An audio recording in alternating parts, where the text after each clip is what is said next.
नमस्कार दोस्तों, स्वागत करता हूं अभिनेता ऑफिशियल न्यू में। हमारे चैनल पर पहली बार आए हो तो हमारे चैनल को सब्सक्राइब करें और वीडियो के लाइक करें।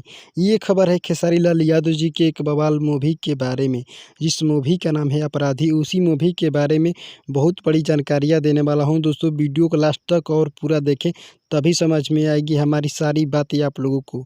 इस फिल्म के निर्देशक की बात किया जाए तो इस फिल्म के निर्देशक हैं शेखर शर्मा, और निर्माता की बात किया जाए तो इस फिल्म का निर्माता है दक्ष फिल्म्स इंडिया। जी हाँ दोस्तों, इस फिल्म के निर्माता हैं दक्ष फिल्म्स इंडिया। इस फिल्म के स्टार कास्ट में आएंगे खेसारी लाल यादव जी और मेघा श्री और रितु सिंह।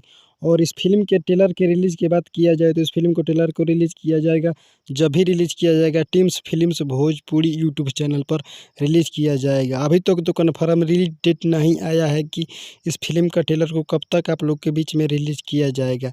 जैसे ही कोई कन्फर्म रिलीज डेट आता है तो अलग से वीडियो बनाकर बता दूंगा दोस्तों। उम्मीद करता हूं कि ये खबर आप लोगों को अच्छी लगी हो तो हमारे चैनल को सब्सक्राइब करें और वीडियो के लाइक